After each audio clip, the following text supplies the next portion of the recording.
Bueno, como decía el pastor Miguel, estamos pastoreando la iglesia de Comunidad Redentor, allí en toda la zona del cordón industrial de la provincia de Santa Fe.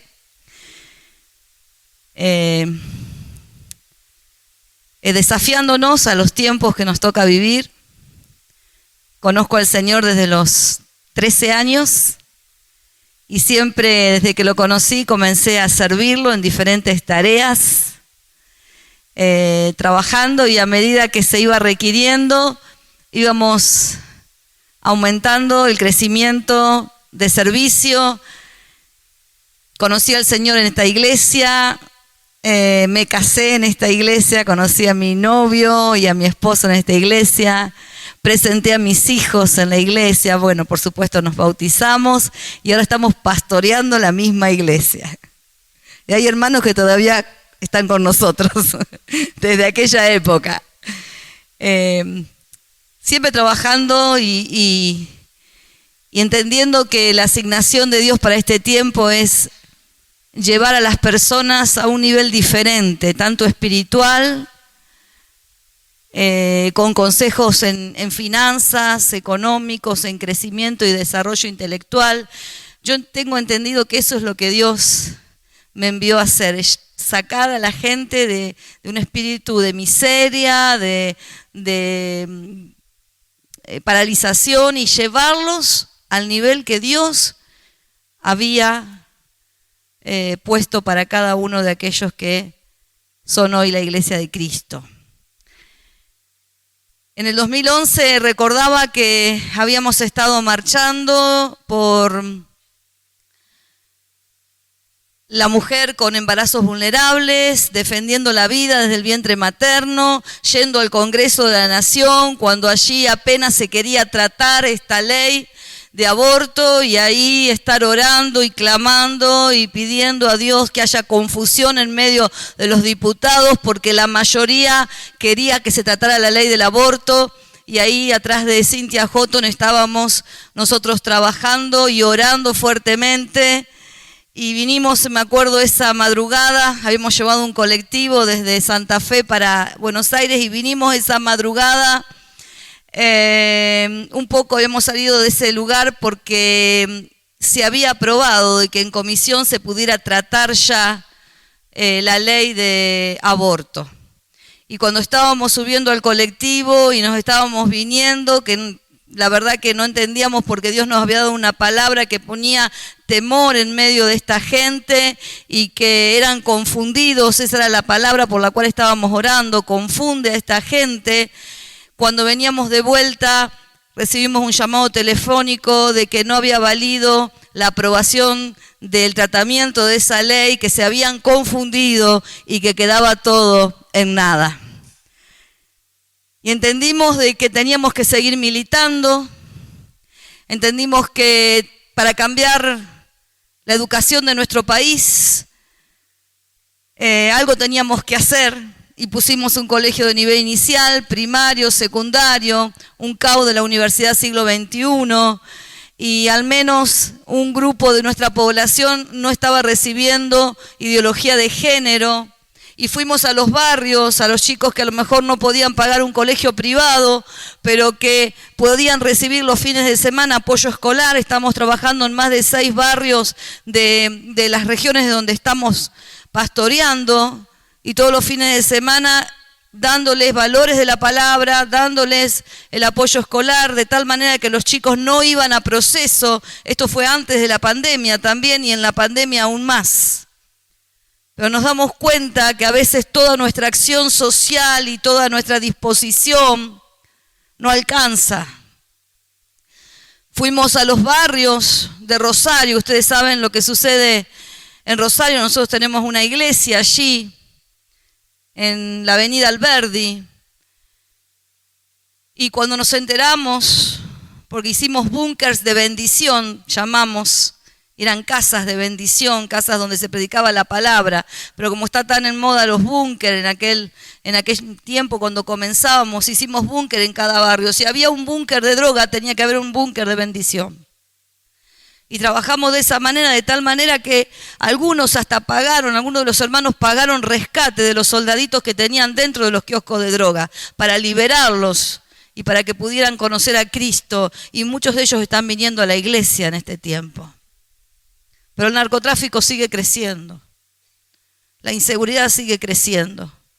Nos levantamos temprano a la mañana en Rosario a orar, a clamar, a desbaratar los negocios de la droga y tenemos respuesta en oración.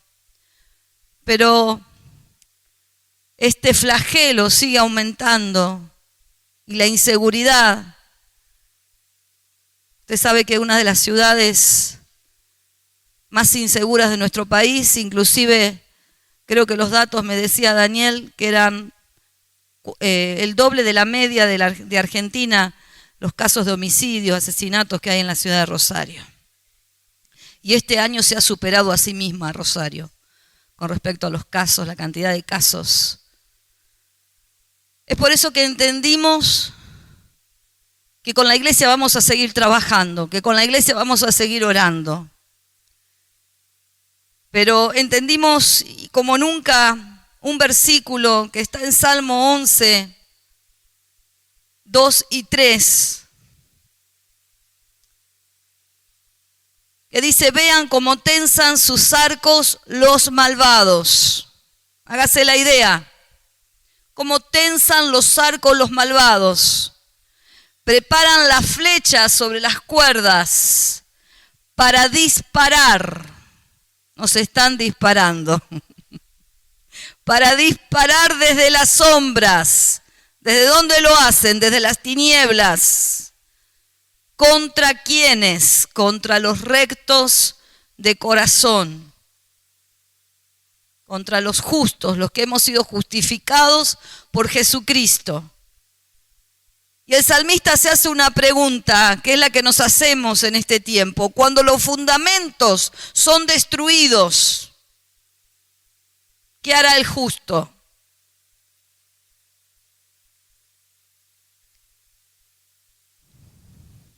Nos estamos preguntando, ¿qué haremos?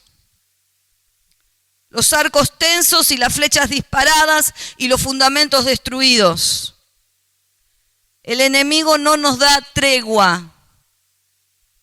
La maldad aumentando continuamente, el malo continuamente pensando mal.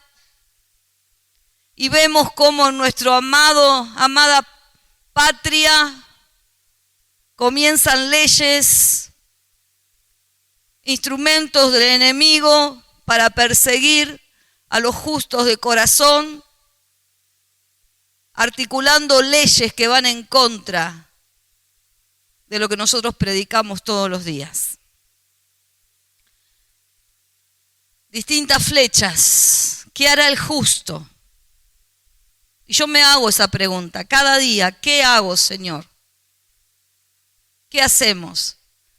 Es por eso que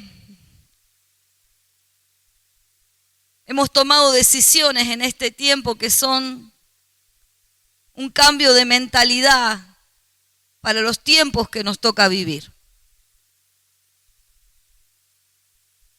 A veces nos podemos sentir pequeños, insuficientes, pero tenemos un Dios que es suficiente. Tenemos un Dios que es todopoderoso. Tenemos un Dios que va con nosotros. Y la primera respuesta que yo le daría al salmista, ¿qué hace el justo? El justo ora. El justo clama, el justo intercede. Hay algunos que piensan que la oración es una manera pasiva de enfrentar una crisis. Sin embargo, yo creo que es primordial la oración del justo, porque no es un rezo, es un clamor, es una intercesión, es un grito de decir: Señor, ayúdanos, Señor, danos directiva, Señor, danos sabiduría, danos estrategias para este tiempo final de la iglesia. Jesús en Mateo 26 dijo que él podía orar y podía movilizar 12 legiones de ángeles. ¡Wow! ¿Sabe cuántos son 12 legiones de ángeles?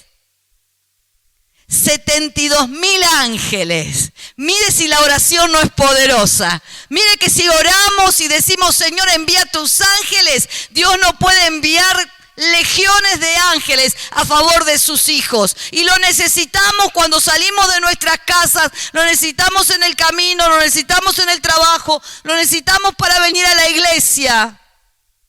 Por eso el justo en este tiempo, más que nunca, necesita orar.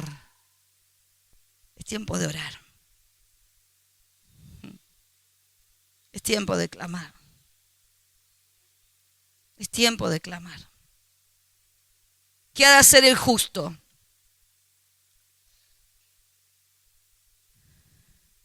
Dice el libro de Daniel en el capítulo 11, verso 32. Lo voy a leer en la NTV. Sin embargo, el pueblo que conoce a su Dios se mantendrá fuerte y resistirá. Y acá está para cantar la canción, resistiré. ¿Qué hace el justo? Resiste. Diga conmigo, resiste. Diga, resisto. Bonhoeffer tiene un libro que se llama Resistencia y Sumisión, que lo escribió desde su celda. Resistencia ante la maldad y sumisión ante la voluntad de Dios. No podemos ser cándidos. Hermanos, no podemos dejarnos engañar. Debemos detectar en las noticias, en los medios de comunicación, en los proyectos de leyes, en todo aquello que está globalizado. Necesitamos detectar la verdad y cuál es el engaño que nos quieren meter. Yo no tengo que decirle todas las flechas que se nos están tirando. La flecha de la eutanasia, la flecha del aborto, la flecha del pase verde. ¿Que acaso no vamos a dejar entrar a aquel que viene angustiado porque no tiene un carnet? ¿Acaso Jesús no dijo, vengan a mí todos? ¿Quién soy yo para decir no entres por esa puerta? ¿Nos vamos a atrever a tanto? Allí en Rosario tenemos un cura famoso, Ignacio. No sé si lo escucharon. Muy carismático. Y tiene la Grey enojada porque le pidió a los servidores cercanos de él que tuvieran ese pase sanitario. Si no, no podían servir.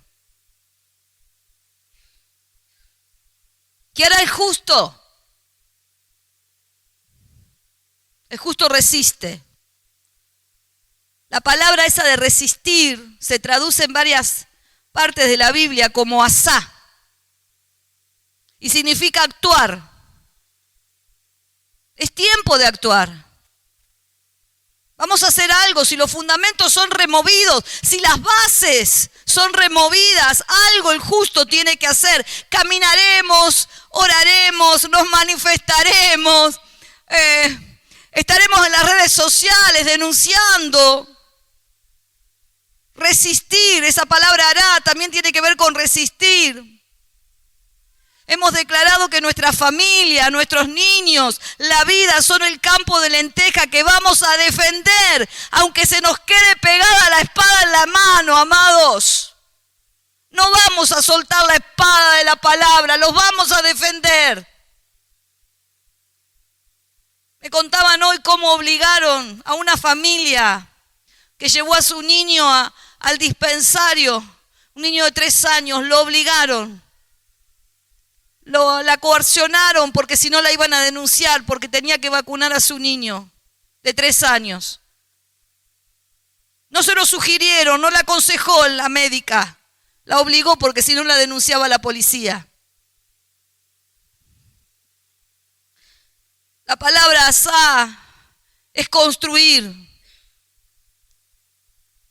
Por eso estamos construyendo asociaciones, fundaciones, partidos políticos, adiestrando a nuestro joven para construir una alternativa y una respuesta ante tanta injusticia. Le comencé contando de la acción social de la iglesia, que seguramente es parecida a la suya. Pero me di cuenta que podemos pelearla, y lo vamos a seguir haciendo desde el llano. Recuerdo cuando en una de las veces que fuimos al Congreso, estando fuera del Congreso, tras una reja salieron los diputados pro vida y nosotros estábamos allí con la bandera levantada y ellos hicieron una fila y nosotros de este lado de la reja, la multitud cantando el himno nacional argentino, y ellos con lágrimas nos decían: no nos dejen solos. Pero sabés, podemos golpear, podemos zapatear fuera del Congreso, pero he entendido que adentro se levanta la mano para aprobar o no una ley. Y que los hijos de Dios necesitamos involucrarnos también en política, porque tenemos que traer las leyes del reino aquí a la tierra. Por eso que en el 2019 acepté ir como candidata a primera diputada de la nación. Y por no tener partido propio, al ver pasado las PASO, cuando tenía el apoderado del partido que presentar nuestra lista para las generales y teníamos muchas posibilidades de entrar, este apoderado llega tarde a tribunales y ya estaba cerrado y nos bajaron la lista. Y dije, lo primero que dije, nunca más en política, pero no.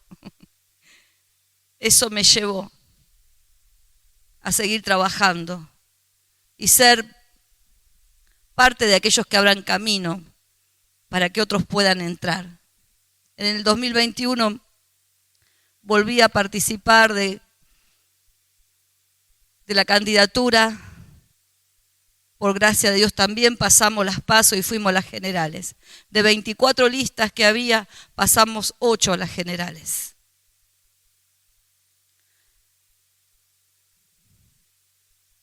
No pude entrar.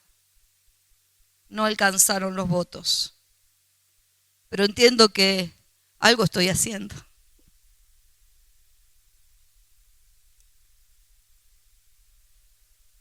En la resistencia está el sacrificio también.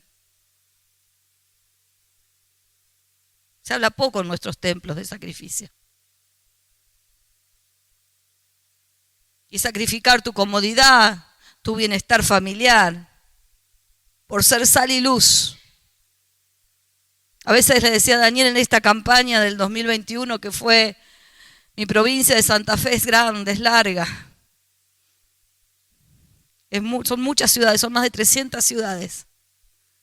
Y me levantaba temprano a la mañana para salir a conocer gente, a conocer más profundamente las necesidades de lo que no era mi región, de lo que no era en los lugares que yo estaba acostumbrada a ir, sino al norte de la provincia, en diferentes lugares que están viviendo realmente problemas tremendos. Y yo decía, y me levantaba y decía: vale la pena, Señor. Pero sabe, mientras voy caminando y mientras iba haciendo campaña, yo iba llevando reino. Yo iba llevando evangelio. Yo iba llevando esperanza a la gente que no la tenía. Iba compartiendo lo que Dios me decía. Todo aquello que realmente deseamos y no tenemos, se encuentra fuera de nuestra zona de confort, dijo John Maxwell. Pero hoy, para terminar, quiero contestarle al salmista. Cuando los fundamentos son destruidos, ¿qué hará el justo? Pregúntale al que tenés al lado. ¿Qué vamos a hacer?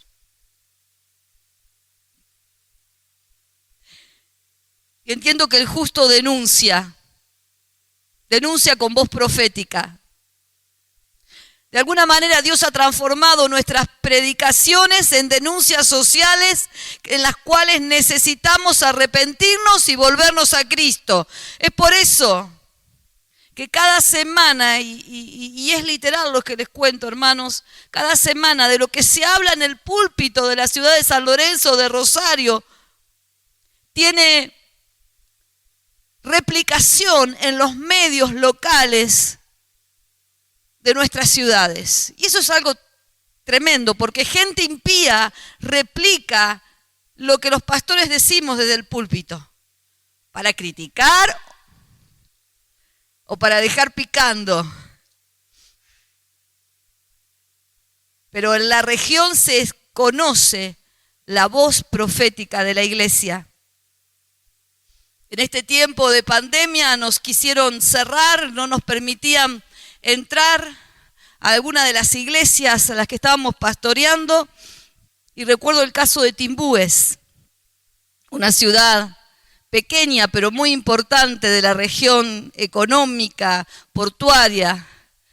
Y tenemos una iglesia allí que hará unos 3, 4 años que comenzó y estaba predicando Daniel y teníamos la policía afuera y estaba llamando porque quería cerrar la iglesia, porque el decreto no sé cuánto de no sé quién, que no lo podían mostrar porque no existía, nos impedía tener reuniones. El intendente de esa ciudad era el que enviaba a esta gente, que son trabajadores, a querer cerrarnos la iglesia. Así que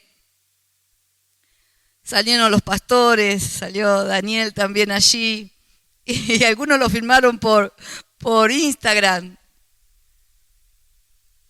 de que no íbamos a cerrar la iglesia.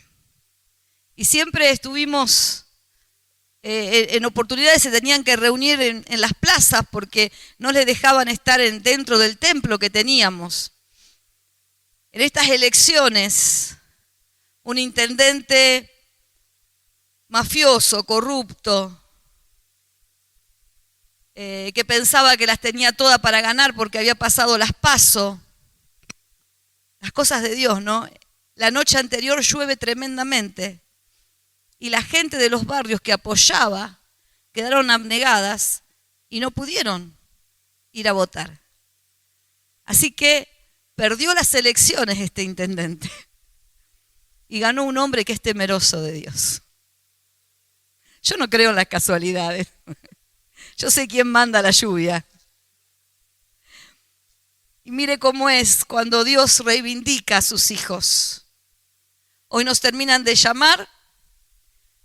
Y el nuevo intendente nos pide que los días previos a Navidad, ellos tenían conformada una fiesta provincial con Abel Pinto, y Abel Pinto por diferentes situaciones no va, y nos pide que la iglesia tengamos la comedia musical que hacemos en Navidad, que se llama El Ungido, reemplazando a Abel Pintos. Y allí vamos a tener la oportunidad de predicar a Cristo, porque Navidad es Jesús.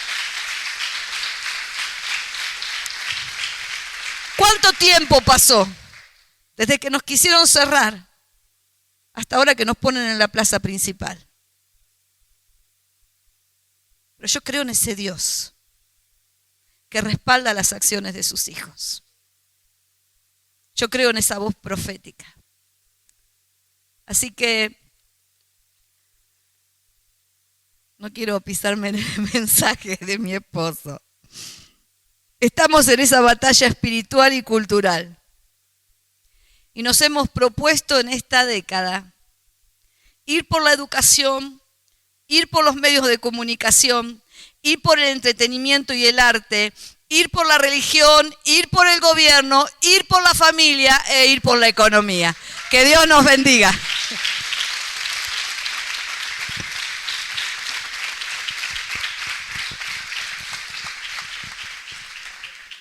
Tengo una palabra que he estado compartiendo con mi iglesia porque yo tengo un tema. A ver, vamos a ver.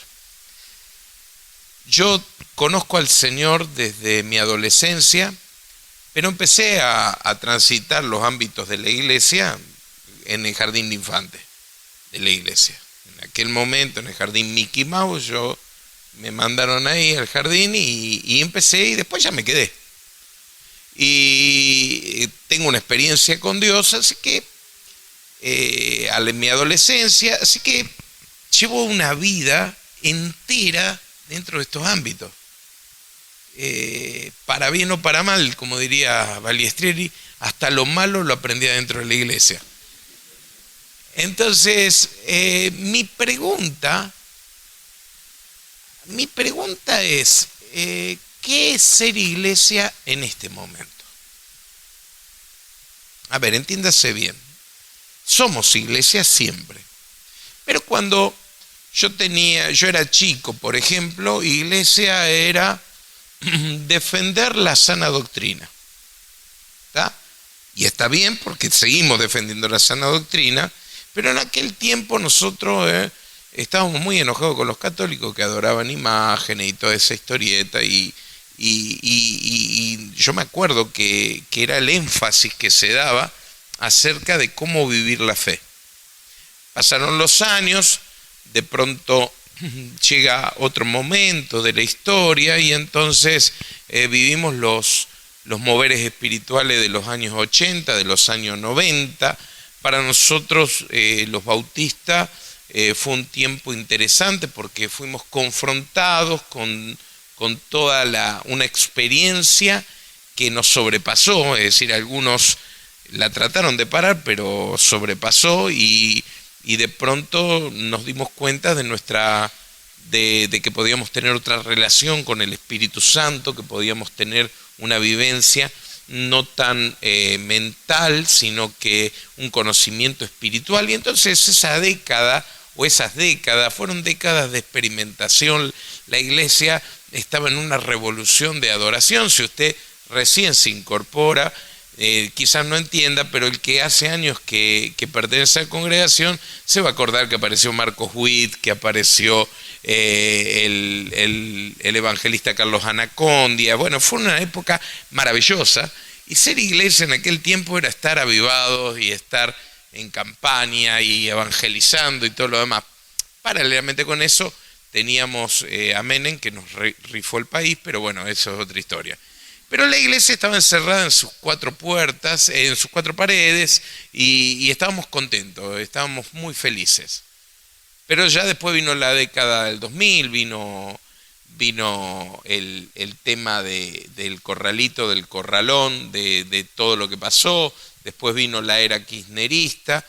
Y en el medio de eso nosotros fuimos cambiando, fuimos mutando. La iglesia se animó a hacer cosas. Nosotros ya al principio, 2005 creo que es, nosotros ya abrimos nuestro colegio, es decir, habíamos tenido como 40 años jardín de infantes, pero en el 2000 dijimos, pues nosotros podemos abrir un colegio, abrimos un colegio.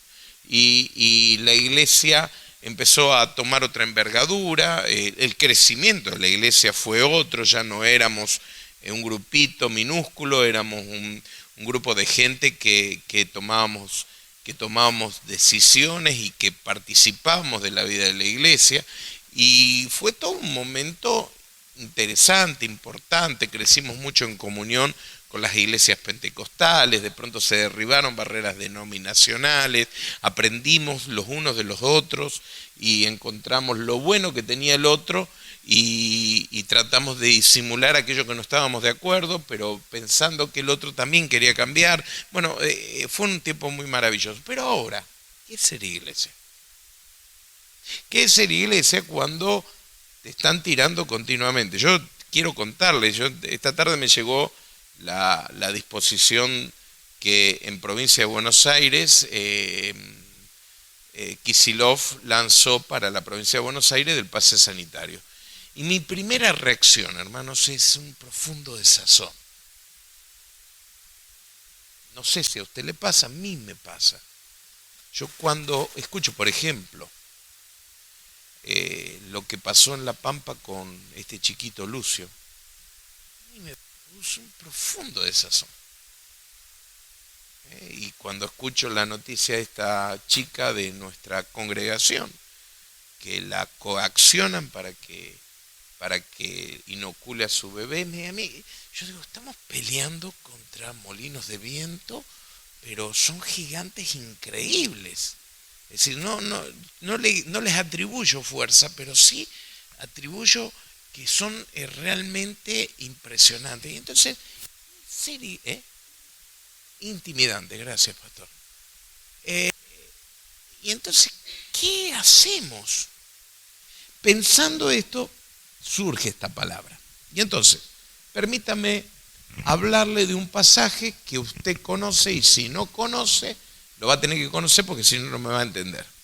Así que yo le voy a decir que usted en su casa después lea 2 Reyes, capítulo 6 y 7. Yo voy a tomar algunas cosas de ahí, algunas otras cosas se las voy a estar contando y otras cosas enriqueciendo, porque si algo hemos aprendido, que el Espíritu Santo está en nosotros y Él también lo va a guiar a usted a toda verdad. Amén. Entonces, la historia empieza de la siguiente manera. Empieza con que viene el rey de Asiria y sitia la ciudad de Samaria. Y entonces se producen cosas increíbles, porque una ciudad sitiada es una ciudad al que se le quitó el acceso a entrar o a salir.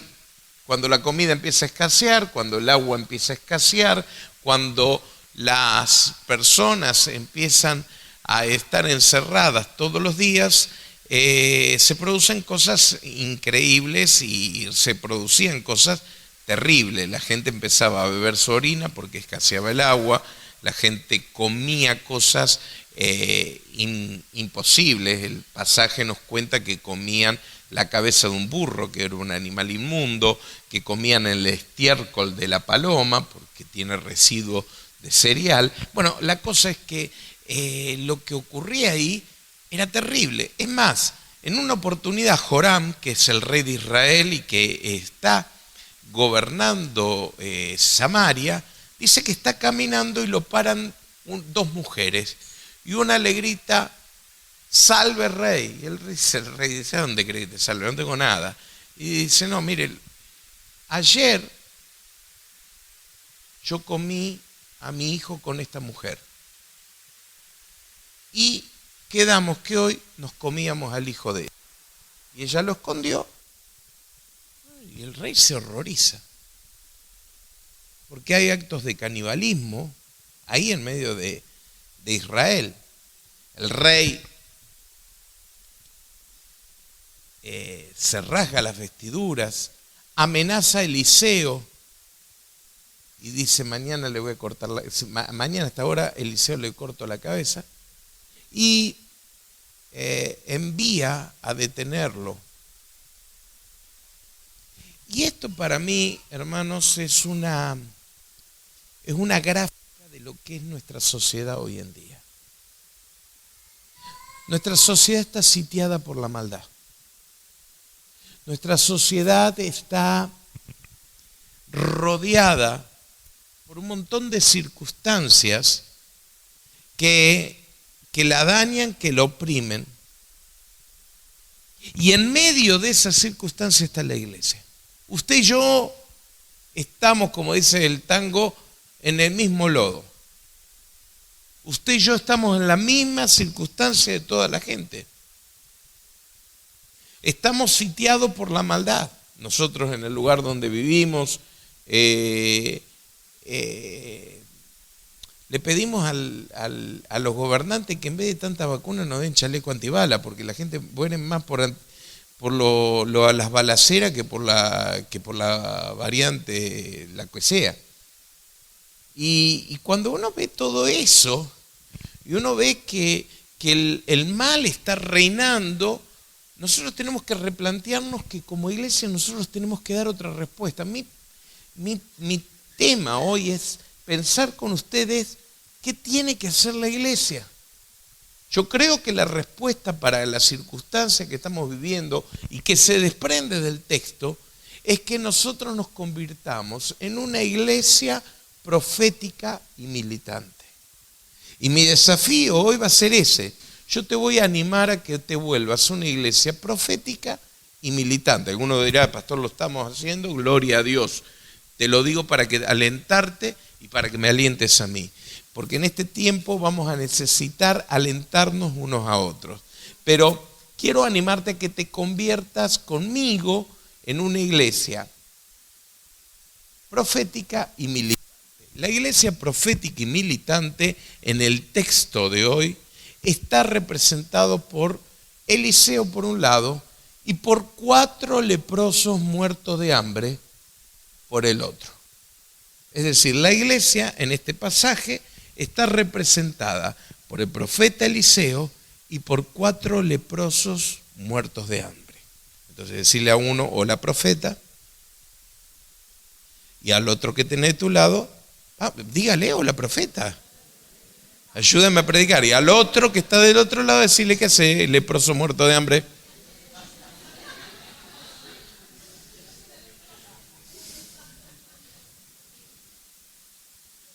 Se lo hice hacer allá en Rosario, casi se mueren porque veo que ya son leprosos y canallas.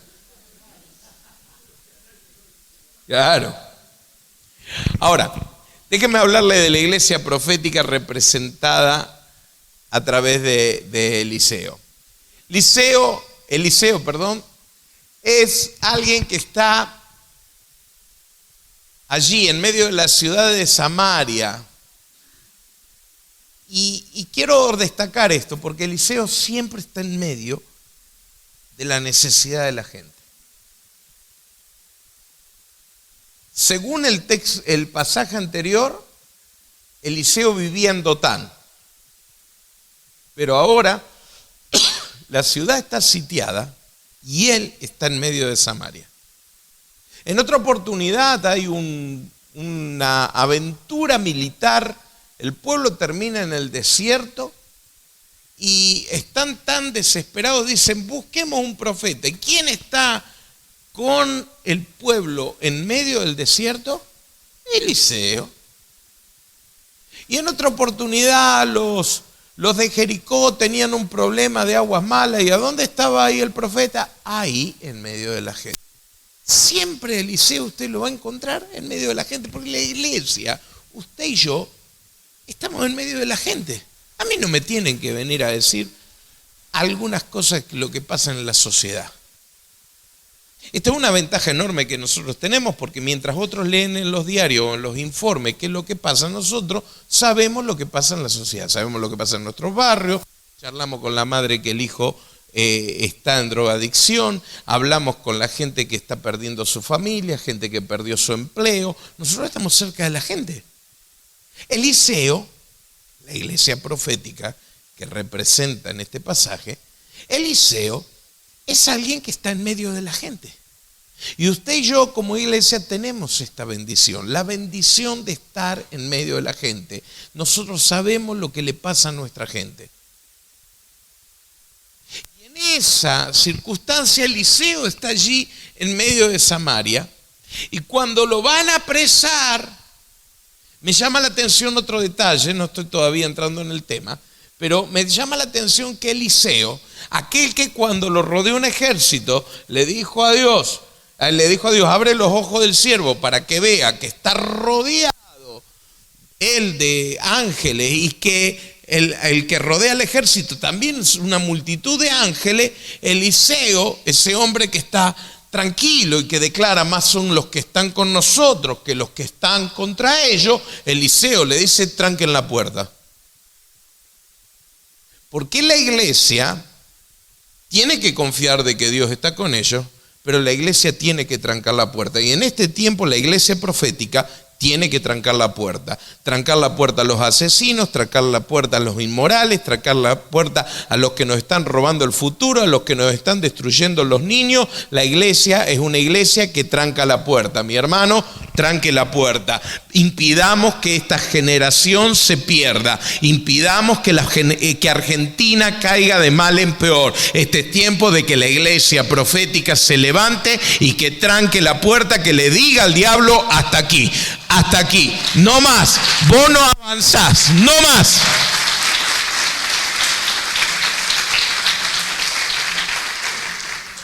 Y ahí, en medio de esa situación, dice 2 Reyes 7:1, dijo entonces Eliseo, Oíd palabra de Jehová, así dijo Jehová, mañana a estas horas valdrá el seah del flor de harina un ciclo y 2 seah de cebada un ciclo a la puerta de Samaria. Nuestra voz, la voz de la iglesia en este tiempo, yo creo que la voz de la iglesia en este tiempo tiene que ser una voz de esperanza. Diga conmigo, no habrá siempre oscuridad para los que ahora andan en tiniebla. Y esta palabra que se cumple en el nacimiento de nuestro Señor, cada vez que usted y yo estamos proclamando el Evangelio, estamos decretando lo mismo. Las tinieblas pueden estar, pero no van a durar para siempre. Y yo quiero animarle aquí en Villa Mercedes y en cada lugar donde nos movamos a estar levantando nuestra voz y estar diciendo las cosas que tenemos que decir. Y que traigamos una palabra de esperanza. Dice que Eliseo lanza una palabra de esperanza. Argentina necesita una palabra de esperanza. En estos días estamos haciendo, después de la campaña política, ahí nomás terminó la campaña del 14, el 15 salimos con el correo de esperanza. Estamos recorriendo toda nuestra ciudad, manzana por manzana, casa por casa, llevando una invitación con un QR para que puedan ver un video de predicación, en donde le estamos diciendo a la gente que hay esperanza. La iglesia tiene una voz de esperanza. Yo quiero sobreponerme aún a esa batalla interior que tengo cuando veo que los malos prosperan. Y quiero declarar de que hay una palabra de esperanza, que Cristo tiene la solución para la vida de la gente. Y esta voz es la voz de Eliseo. Mañana a estas horas hay un tiempo en donde la maldad va a seguir imperando, pero está marcado, mañana termina. Diga conmigo, mañana termina. ¿Cuánto dura este día? No tengo idea, pero mañana termina. Hoy la pastora me decía, no se la van a llevar de arriba. No, Señor, esto tiene un tiempo. El tiempo lo tenemos que pasar todavía, tenemos que ver que se sigan comiendo los hijos, que sigan cocinando cabezas de asno y que coman estiércol de paloma.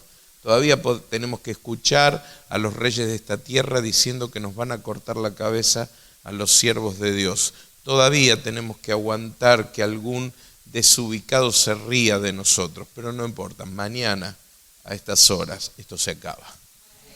Y esta es la palabra de esperanza, iglesia.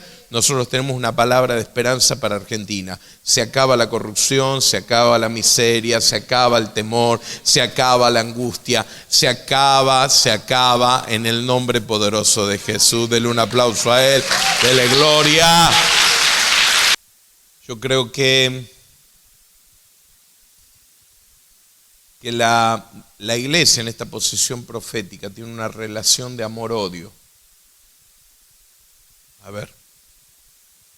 Y esto para algunos que quizás no entiendan por qué tenemos que ser así y a la vez tenemos que bendecir. ¿Cómo es la historia? Es que hay una relación de amor-odio. Miren, yo le voy a decir, Eliseo, ahora Jorán le quiere cortar la cabeza. En el capítulo siguiente Jorán entra llorando porque Eliseo se está muriendo y dice, Padre mío, carro de Israel y su gente a caballo. Y entonces el profeta lo abraza y le dice, dispara la flecha. Y dispara la flecha, un evento que usted lo leerá a continuación en su Biblia, y le dice, ahora golpea la tierra. Y el rey golpea 3 veces. Y entonces Eliseo lo reta como un chico.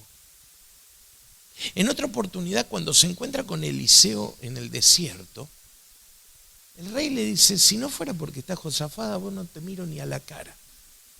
¿Por qué quiero que entienda algo. La iglesia en este mundo despierta amores y odios. No nos van a amar todos. Decirle al que está al lado, no te van a amar todos. Y está bien que lo asumamos, ¿eh?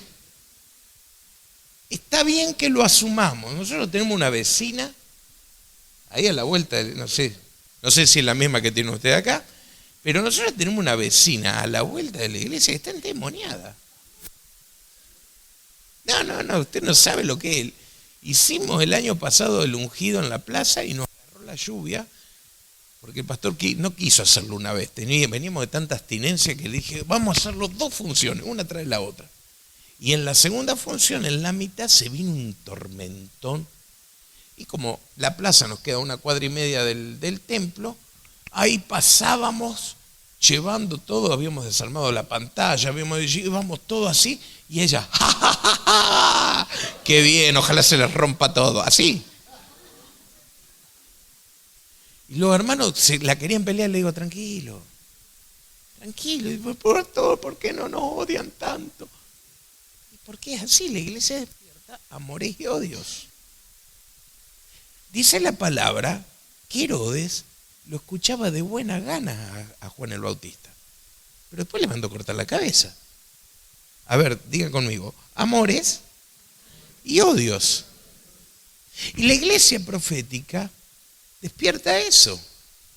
Y nosotros tenemos que aceptarlo como parte de nuestra relación. Entonces, nos aman, nos quieren, nos felicitan, pero cuando nos metemos en política, entonces nos gusta porque nos estamos metiendo en política. Agradecen que hagamos obras sociales, pero después los pastores nos robamos la plata. Es decir, es amor-odio. Y lo tenés que aceptar porque si no te vas a amargar mucho.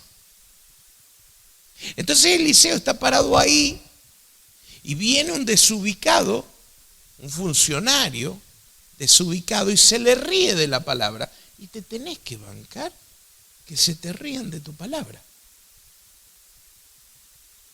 Está bien, Eliseo tenía lo suyo. Eliseo ahí nomás le dice, vamos a poner acta de defunción. Mañana a esta hora te morís. Se la escribió un día antes la acta de defunción. A ver, le dijo, vas a ver el milagro, pero no lo vas a comer. Y al día siguiente, dicho y hecho, abrieron las puertas de la ciudad y la gente desesperada salió, lo tumbaron, lo pisotearon y lo mataron. Vio el milagro, pero no pudo comer. Y entonces, pero esta es la iglesia. Esta es la iglesia profética. Yo creo que en este tiempo, mi hermano, usted y yo nos tenemos que animar a declarar la palabra de Dios. ¿Qué declaramos? En Cristo hay esperanza. ¿Qué declaro? En Cristo hay esperanza. Declaramos que en el nombre de Jesús Dios va a venir a vindicar a su pueblo. Declaramos de que Dios transforma la vida de las personas y que todo aquel que se quiera arrepentir tiene posibilidad de arrepentirse. Declaramos que Dios transforma los hogares, Dios transforma las familias, Dios hace todo esto y muchísimo más. Lo hemos experimentado, lo creemos y creemos que hay un mejor futuro. ¿Ah? Entonces, aquella canción, no sé si ustedes la saben, de Tales, que dice, yo sé que ha de haber buen futuro, yo sé que mi esperanza no puede ser frustrada, porque el Señor es mi pastor, y aunque yo camine por el valle de sombra y de muerte, yo no temeré, no temeré. Obviamente, predico feo, pero canto peor. Pero esta es mi esperanza.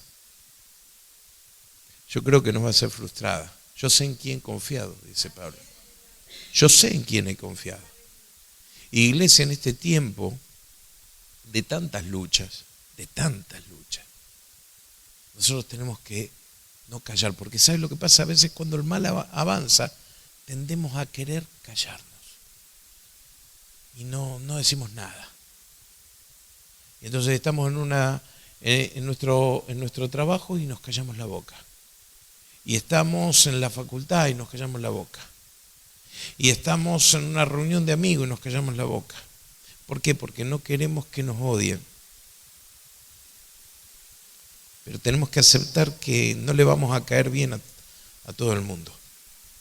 Pero sí que tenemos una responsabilidad de ser una iglesia profética. Quiero cortar acá, porque son...